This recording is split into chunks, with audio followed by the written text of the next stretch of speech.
The reading this morning is from Luke 18, chapter 31, and 19, verse 10. Then he took the 12 aside and said to them, "See, we are going up to Jerusalem, and everything that is written about the Son of Man by the prophets will be accomplished. For he will be handed over to the Gentiles, and he will be mocked, insulted, and spat upon. After they have flogged him, they will kill him. And on the third day he will rise again."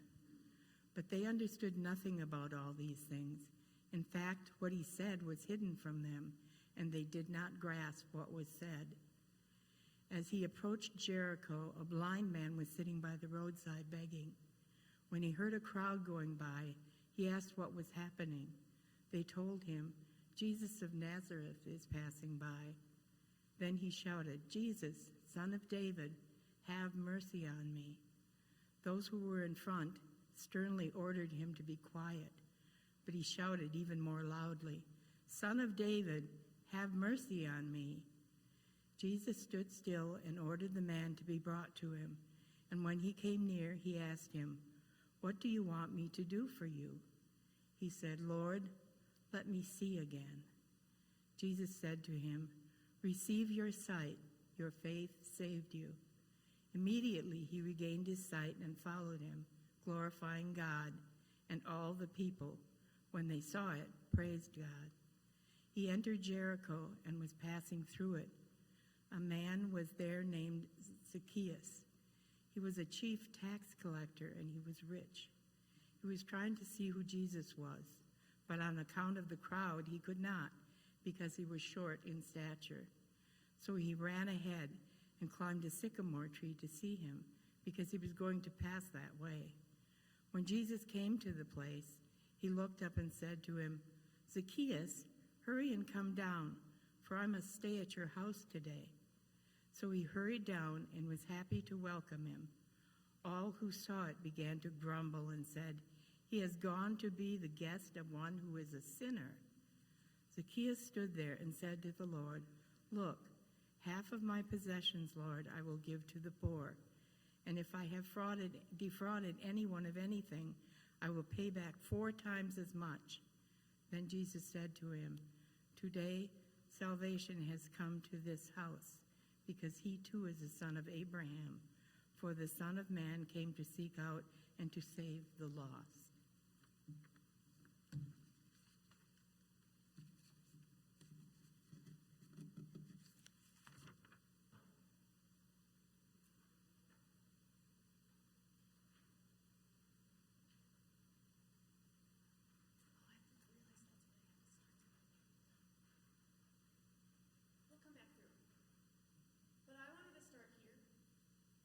I wanted to start here because medieval pictures are weird and I don't understand this. So that's all. I just wanted to point it out because I thought it was funny. We'll go back. There's really no rhyme or reason.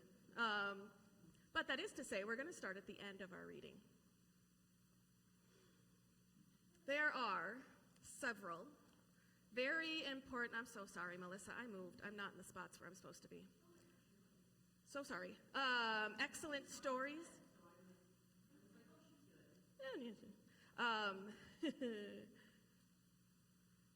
That end up becoming like children's stories. For example, we have Noah's Ark, and we love to tell Noah's Ark to the children because of the cute little animals and how they all come into a boat together. Who doesn't love boating? As long as you forget that there was a mass of people dying. And we like the story of David and Goliath because we like to think about a little kid going up against something big and scary. But there were like centuries of wars going on, and so that's hard to weave into a fun story about a giant that doesn't even exist because it's just a giant. It's a fun kid story. And the parting of the Red Sea is really fun because of the pictures you can make and think about whales. There were not whales in the Red Sea, but like you can paint pictures of whales in the Red Sea, and they're just looking at them from the side until you remember that, of course, the water crashes back in and destroys an army. We really do like to make kid-friendly versions of our Bible stories, even when it turns out that they're not really kid-friendly.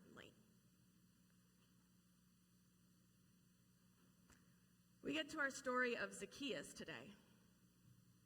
And in case you didn't know, Zaccaeus was a wee little man. A wee little man was he. He climbed up in a sycamore tree for the Lord he wanted to see. Yeah. Because it's a fun kid song. And it's catchy. But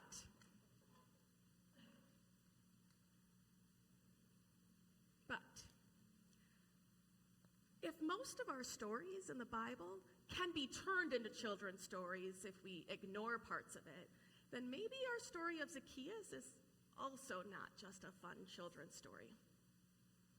Because here's what we know about Zaccaeus.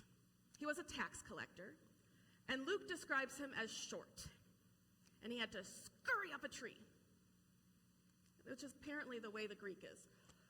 Which kind of makes it seem that our author, whom we call Luke, was kind of trying to make Zaccaeus look ridiculous as he scurried up a tree. Tax collectors throughout our whole gospel have been, up through this point, have been always grouped with sinners. It's the tax collectors and the sinners. Tax collectors, we want to say are like our modern IRS, like nobody likes the IRS agents. But it's not quite the same. They were more like toll workers. When Rome would conquer a community, a nation, a city, one of the things Rome brought with it were roads, paved roads. Everyone liked roads. No one wanted to pay for them. And so what Rome would do is contract with local people to collect an amount of money as somebody uses or crosses the roads so that they could pay the taxes, they could upkeep the roads, they could build more roads at the next place they conquer. Some amount would be shipped back to the capital. So if the capital, if Rome, needed $10,000, which they didn't because they're not dollars, but if they needed $10,000 over the course of a year, then the person, the toll collector, the tax collector, might collect $10 every time somebody went on the road, crossed a certain point. And when they hit $10,000 in the first few months, because the road was busy, they did not stop collecting money. They did have to eat and feed their own families. This was a job for them. But why would you stop making people pay? You don't want them to get used to it, to think that they only have to pay for use of the road half the year and not plan for it the other half, and then pick it back up again when the new year comes around. And if you had to work in the city, if you had to work outside of the city and cross the road twice a day, you were paying a lot. And if you were part of the elite who didn't have to work or didn't have to leave the city every day, you were paying less. As it turns out, the taxes probably disproportionately affected those who were laboring. And there are two problems, of course. One is making yourself rich on the back of your own people, particularly the poor, by swindling them out of money you don't need for you and your family to survive. And two is that they were in collusion with Rome, the empire currently occupying the nation and the people, and Zaccaeus was so good at his job that he had become the director of operations of all toll tax collecting workers in his region. That is why he was hated.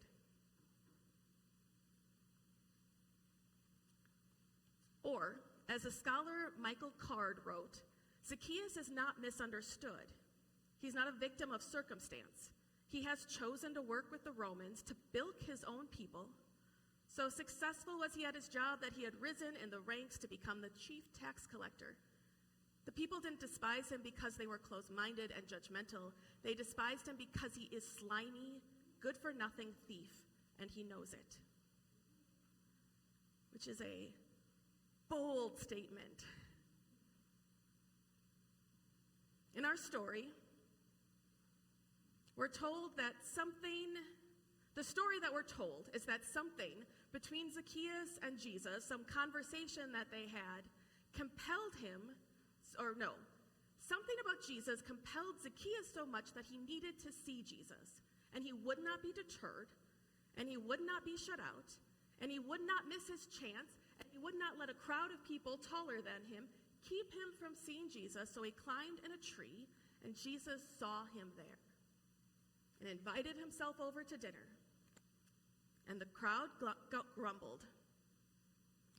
And Jesus and Zaccaeus talk, and Zaccaeus decides that now he will become a righteous man who gives away half of his money, and if he cheated anyone, will pay it back 4 times what he took. And that is the story of redemption that we are given over and over again about Zaccaeus. That is the story we heard today, abridged. That was loud. But it may not be the story our author wrote.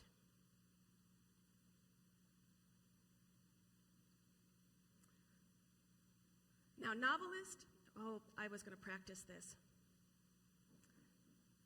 Chimamanda Ngozi Adichie did a TED Talk, which it turns out is now 15 years old, so I didn't realize it was that long ago. But she talked about the problem of a single narrative. When Adichie started reading books, all of her books were about white children playing in the snow. So she thought that is what novels were supposed to be about. And so when she, a very young child, decided to start writing her own stories in crayon, they were about white children who played in the snow. She was growing up in Nigeria. She'd never seen snow before. She would talk about how her college roommate and her professors didn't understand why she was so smart and not a starving, poor child, because that is what they, and probably we, or me, for at least some point, were fed. We were fed sad stories of African children, and so you have to finish your supper because there's starving children in Africa. She admitted that she made the same mistake, having seen only the stories of Mexican people from the United States perspective, particularly of illegal immigration and how terrible everything is. And when she went to Guadalajara, there were just people living their lives and laughing and talking and dancing, and she was surprised. And then she was ashamed that she was surprised that she had allowed a single story to define what she understood about the people living in Mexico. She concluded that a single story robs people of dignity.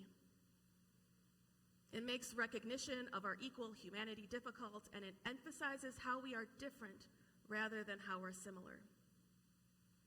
And I think the Bible surprises me a little when I realize how complex some of our characters are, even if we just get to meet them for a few minutes. And now, people much smarter than me and who know biblical languages and translate the Greek into English, and I have to just trust them that they have done the work correctly and well. And somewhere along the line, scholars looked at the Greek words on the page and decided what would make sense. They took "I will give" and called it the future present. We have a future present tense in English. I will do this. It's a thing you're gonna, I don't know. It exists in English, but as it turns out, it doesn't exist anywhere else in the gospel, which was written in ancient Greek. There's no future present tense in the gospel. And if my very thorough one-page Google search and the side comments biblical scholars said are accurate, there was no future present tense in Greek, ancient Greek. Other very smart scholars and folks in biblical languages have said that what is written in the oldest manuscripts which we consider the most accurate, is not, "Look, I will give," but, "Look, Lord, I give half of my possessions to the poor, and if I cheated anyone, I repay them 4 times as much." Can you hear the difference? So maybe when salvation comes to this house of Zaccaeus, it looks a little different than we thought. And here's the thing, I have books of scholars who are deeply committed to one translation or another. I have Bibles, so this in the translation that we read today, that says, "I will give," and makes no comment anywhere in it that maybe there's a different translation, and this one that says, "I give," and also says there may not be any other alternative translation. And scholars who write books claiming that, of course, they would hate Zaccaeus because he was just slimy and terrible. And others who say maybe we got it all wrong. People who grumbled when Jesus invited himself over to Zaccaeus' house because he was a tax collector, because he was such a terrible sinner, because he was absolutely unredeemable, they saw only one thing, a single story. What if this one thing, this one story is one of Jesus' last, lived parables, a gotcha moment of turning the world upside down? We've spent the whole gospel that tax collectors and sinners, and Jesus looks up into a tree and sees Zaccaeus, and he really sees him, and understands Zaccaeus, and decides he's going to show the rest of them who he is too. He's going to teach us to avoid the single narrative. Now, I think it's similar for the blind man who sat behind the crowd in the darkness, but he saw Jesus. When he cried out, "Son of David, have pity," it isn't that he used Jesus' name. It wasn't that he said Jesus of Nazareth like everyone else said. He said Jesus, Messiah. And he would not be silenced, and he would not be deterred, and he would not be shut out, and he would not miss his opportunity to meet Jesus. And Jesus heard him above the noise of everything else. He really heard him. And maybe the blind man knew Zaccaeus. Maybe he had received some kindness from Zaccaeus. Maybe when the blind man and Jesus met in conversation, he was like, hey, let me tell you about Zaccaeus. Oh, there he is in the tree. Because why else did Jesus know his name? That's what I like to think. And sometimes in our stories, we are the ones in need of healing. We're the ones who are standing at the outside of a crowd, hoping to be let in and part of the community. Sometimes we are the ones on the outside of the crowd screaming to be heard, to be seen fully as we are, to be recognized. But I think most of the time, we're like the disciples who can see and hear, and they could even touch Jesus, and they have no idea what Jesus is doing. And I think most of the time we're like the crowds who are so certain they know somebody, so certain of the answer, so certain of the truth, of how things are supposed to go, and so we grumble or we people based on all of the things we are so certain about them. And sometimes we're like the scholars. We want to make the story of Jesus fit the story that we always tell, so we make sure it says, "I will give," because that's the redemption story we want.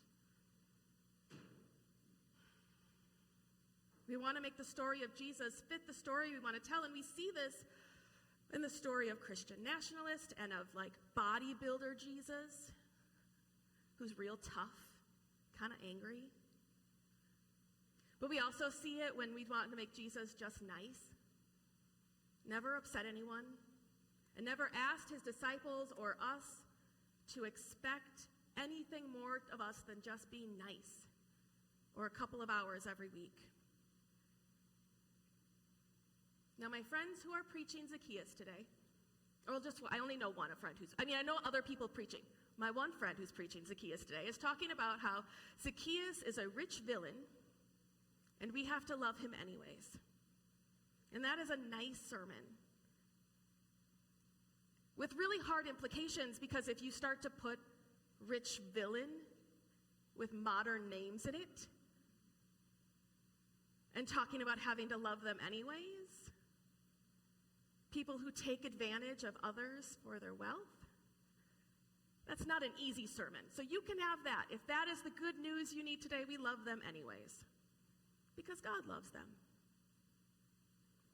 When they preach, it's that salvation came to the house, it was to save Zaccaeus from his own evil. But I wonder if it's I give, that he's already been giving half of his wealth away, and he's already been giving and refunding. That's when he would defraud anyone. What if it's not about saving Zaccaeus, but about saving the community, about reconciling the community back with Zaccaeus, so that he no longer stands on the outside as somebody terrible and evil, no longer is shunned for the assumptions that they were making because they weren't curious enough to ask questions.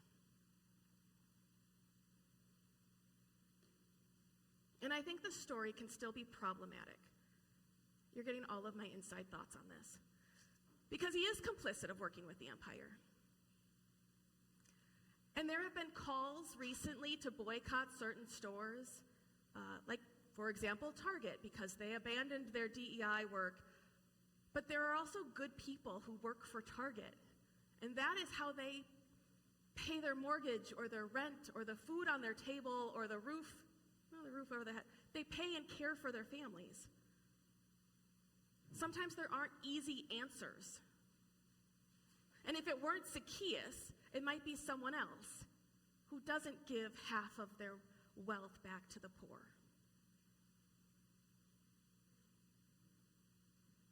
So I wonder if that's one way to look at this story, in a grown-up story of a complicated man living on the edge of society because they thought they knew him. A complicated man who was a cog in the machine of the empire, but doing his best to be a little subversive with the empire's money and to care for those in need. So today, let us be aware of the single narratives and all the assumptions that they lead us to. Let us be curious and ask questions, because there are always more truths to be told and shared. And like Jesus, can we look and see and hear and listen to those who are on the edges, who are being silenced, who are desperate to be heard and seen and need community? Because I think that's what this is all about. That we are invited into this family of faith, into this community of covenant and ancestors and love, and we are to be always drawing more people in.